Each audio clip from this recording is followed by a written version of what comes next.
Howdy, kids. Dear Uncle Birch here. Um, what I'm going to be doing in the next, probably the next few videos, is redo. I have 160 some odd videos out there, and some of the ones that I shot with my netbook don't work on smartphones. Uh, Over half of my viewers seem to be using smartphones to view, and some of the videos I have on there I think are pretty important.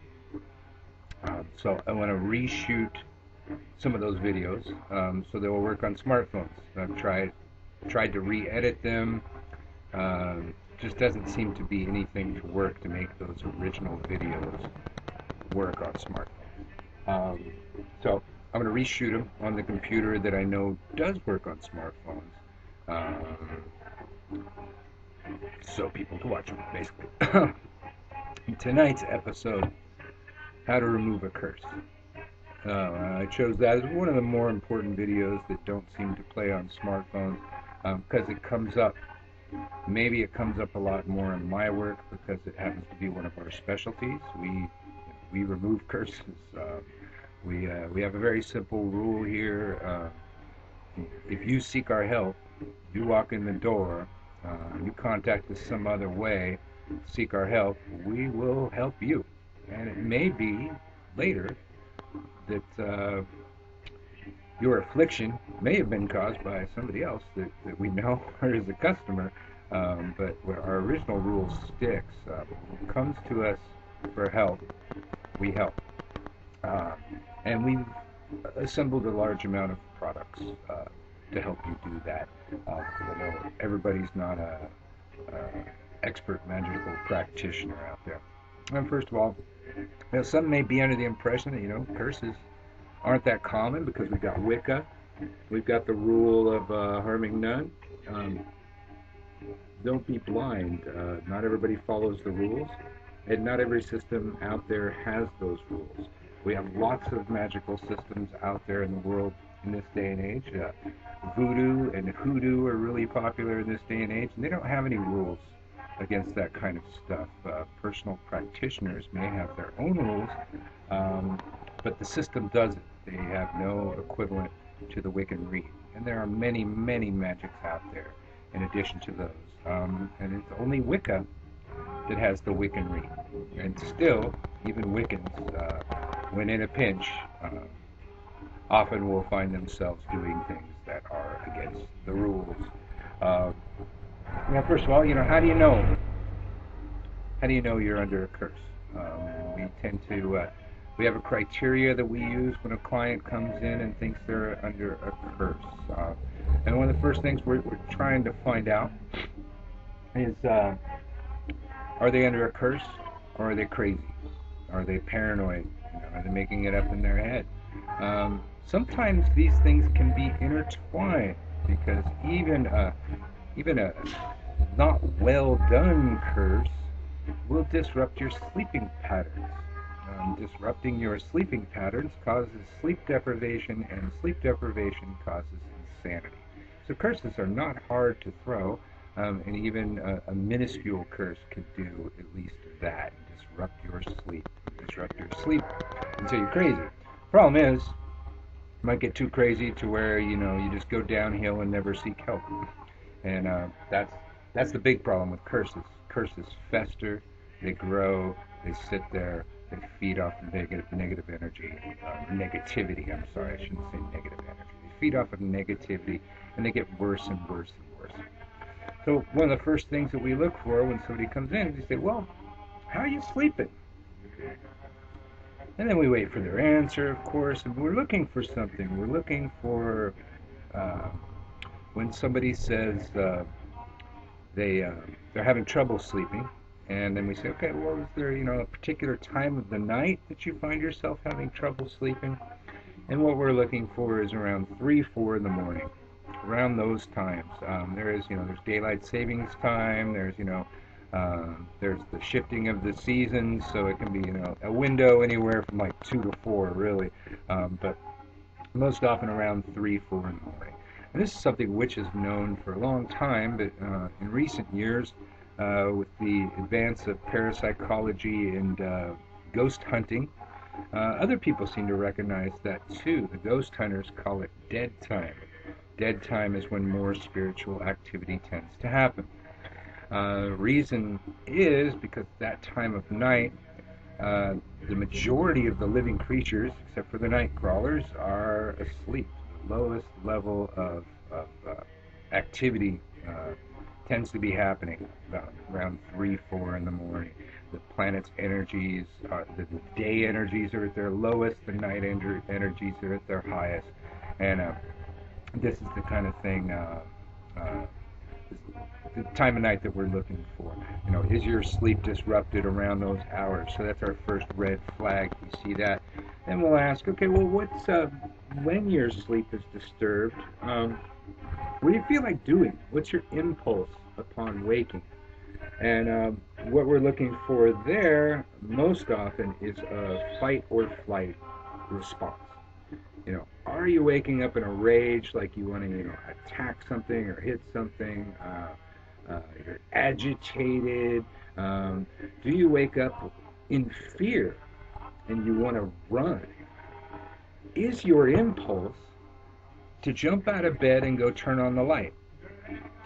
See, the thing is, our subconscious is born with survival instincts in them. That's the part of the mind where all the witchcraft comes from, where all of our magical powers reside. Well, in there is an instinctual instinct it's been there since the dawn of our ancestors, back when everything wanted to eat us. We were born with instincts to help us sense danger.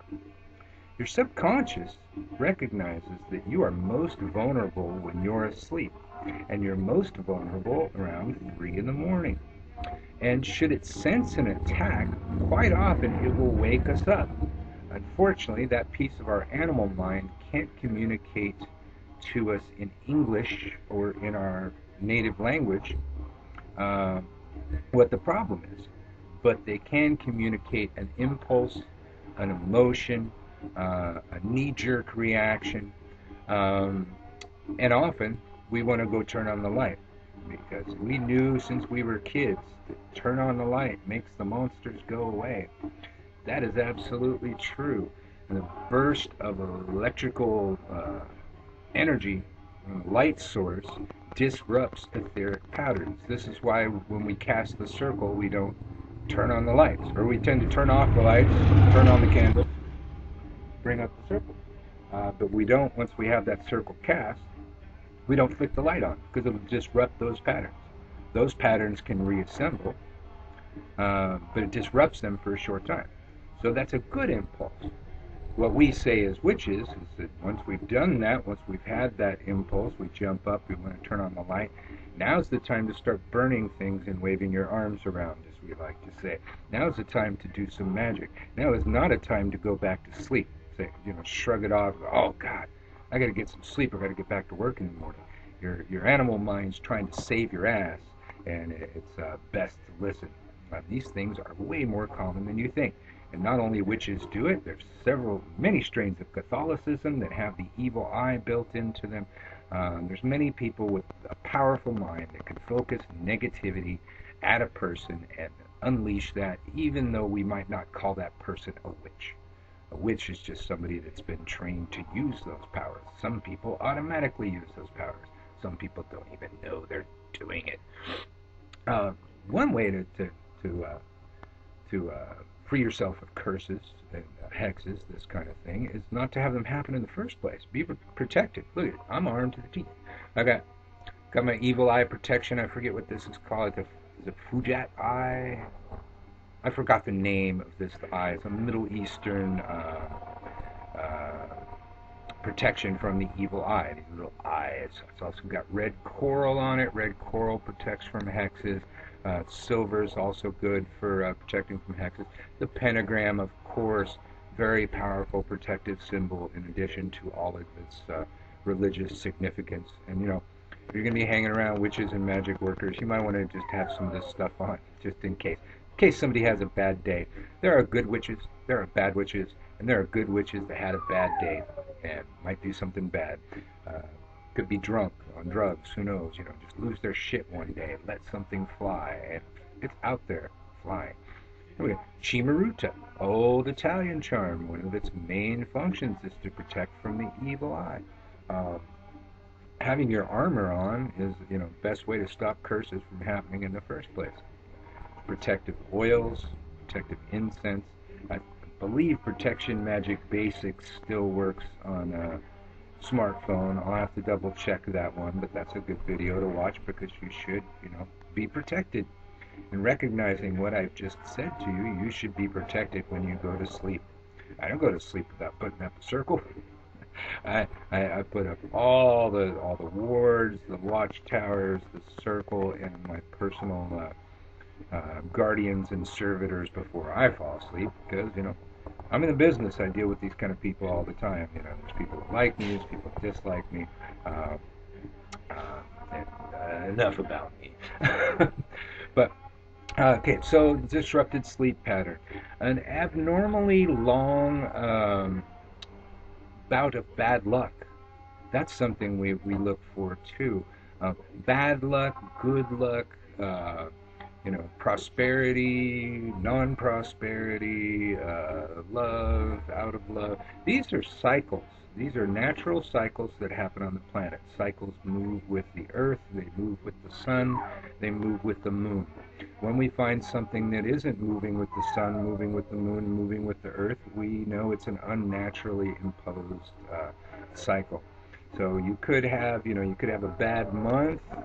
You could even have a bad year, but beyond that, we need to start looking. You have several years of bad luck. Even a year of bad luck is probably something to look at. Even over a month of bad luck is something to look at. The moon cycles move in months. The seasons change. You should be up sometimes and down sometimes and in the middle sometimes. And when you're not, it's something unnatural that we might want to look at there. Breaking glass. An abnormal amount of breaking glass without a reasonable explanation.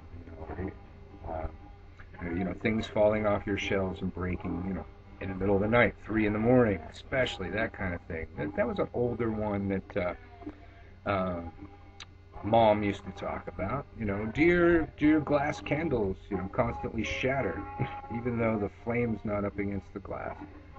Might be things to look at. Some people say when you're burning a glass candle, should the glass turn black? That's a bad sign. That's a sign of hexing, negativity, that kind of thing. That is true, but only if you're using liquid paraffin in the glass. Most of the glass candles that are common in the industry are made of liquid paraffin, so that is true, but not all of them.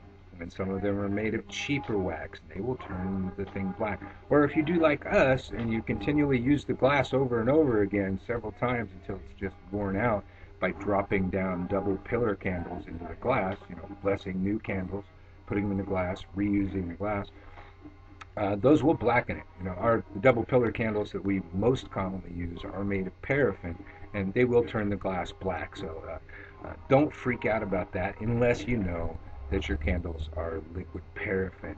So that rule does not always apply.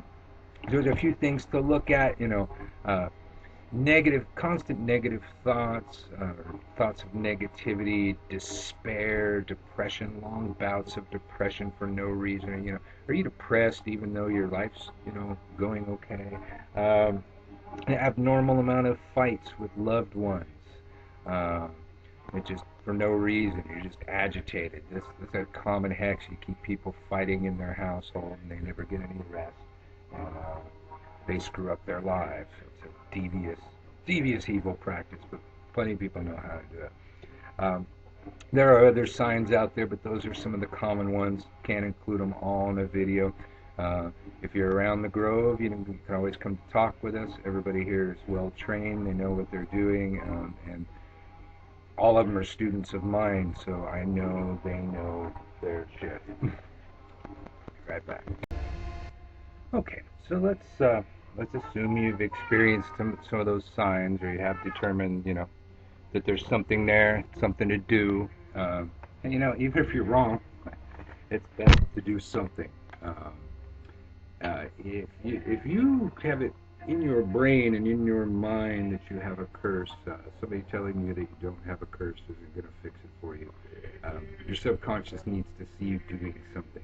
And that should be stated that some old curses worked by implying that somebody put a curse on you.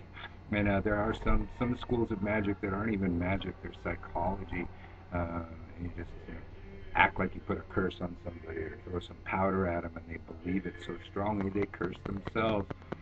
The remedy is still the same. Your subconscious needs to see you doing certain things uh, to free yourself of that. Most commonly, when dealing with curses, your black candle. We like the big black candles. This is called a double pillar.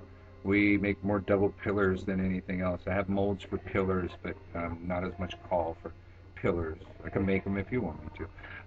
But the double pillars, you've got more surface area to carve on. You've got more area underneath to put things underneath.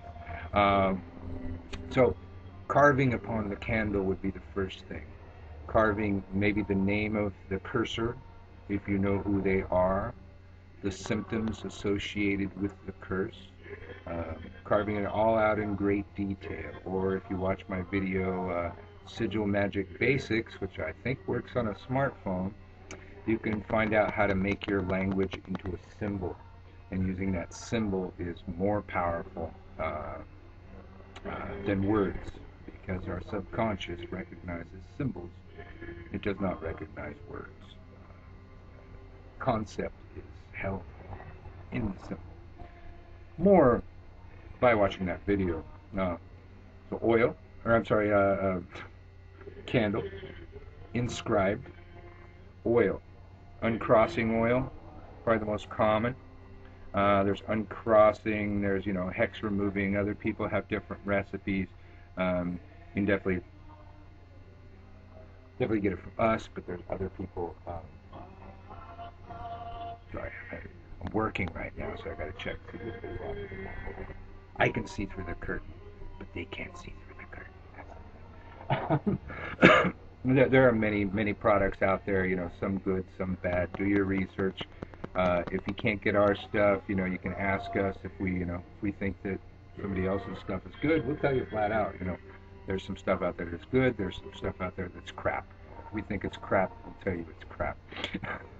So, anointing. Now, taking the cap off, I would put a little bit on my finger.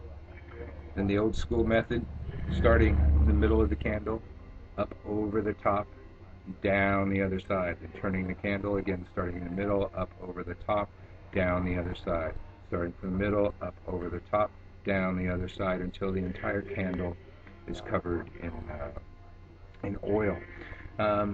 Then you could dress this candle. That's part of the dressing process. But then now you've got oil all over it. Powdered herbs will stick to the oil. Powdered herbs, once you've got your sigil inscribed, can be rubbed in that powder, and they encrust themselves into the sigil. I probably have other videos that you can see that demonstrated in. Other, protective symbols you could carve on there is, the pentagram. That's a great one. Equal armed crosses, like a plus sign. Uncrossing oil can also be used in your bath. A couple drops of it in a bath. Take a long bath. See the negativity flowing into the water and then draining away once you drain it away. Take the uncrossing oil, putting it on your fingers, going to every door. Same thing. Equal armed cross. Every window. If you don't want to smear your glass, you can do it above the window. Over the bed chamber where you sleep.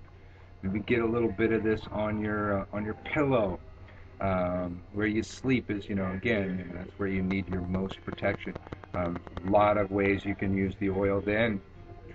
Forehead, a little bit of oil. Back of your neck. Heart. Pulse points. even the bottoms of your feet. Sprays, uncrossing spray, made here. These are pretty popular these days. Sprays, some people use them in place of incense. Some people use them in addition to incense. You spray the spray everywhere. Spray yourself. Spray the candle. Spray your bed. Spray your entire house with a window or a door open so the evil can leave. Herbs associated with uncrossing. Hydrangea, not really an herb, it's a plant, grows pretty commonly around this part of the country. You see it in people's yards. Hydrangea, powdered, sprinkled around the room, sprinkled by the doorways, the windows, on the bed. Rosemary, same thing, powdered, sprinkled. Agrimony is good, powdered, sprinkled. Juniper berries, powdered, sprinkled, again. I don't know, maybe a sip of gin since it's fermented juniper berries, but when you're drunk is also when you're susceptible to this kind of thing. Got rosemary, agrimony, what else did I say? Dragon's blood. You probably don't want to sprinkle dragon's blood powder all over the place because it gets kind of sticky, but burning it on a charcoal. Like I said, when you wake up in the middle of the night, these things are happening. It's time to burn stuff, and wave your arms around. We say that jokingly, but that's really what we're doing. We might be chanting in Greek, or it's, chanting some barbaric names or secret names of God, angels, goddesses, very things. Some people are going to read the Psalms over and over again. Psalm 23 is pretty common for that. I'm not a common psalm user, so I can't really tell you all of the psalms to use for that kind of thing. But like I said with the oil, baths are really important for this kind of thing. Really good. We make an uncrossing. We make an uncrossing bath salts here. One bag per bath. It's got a little tea bag here. You put it in the tea bag. Put it in your bath. Soak in that for a long time. Meditate. Concentrate. See the stuff going away. Project the stuff away. Everything left over, the bag, the little tea bag from this, any candle drippings left from this, even the empty bottle of this, unless you want to recycle it, best buried at the crossroads. Buried at the crossroads is pretty common. I'm sorry, I'm distracted. But, been really busy at the new shop. I've been trying to figure out a way to do this. I can't get here. Haven't been able to get here early enough to get a video done. So it's a little slow right now. Doing the video now. Sorry about my distraction. Incense. Frankincense and myrrh, classic for this. Dragon's blood, classic for this. We have black copal and Peruvian frankincense, Peruvian myrrh. These are all good things. And copal can be used for this kind of thing. You cleanse the entire space with smoke, like in my cleansing with fire and air video, which God I hope plays on a smartphone, or I'm going to have to redo that one too.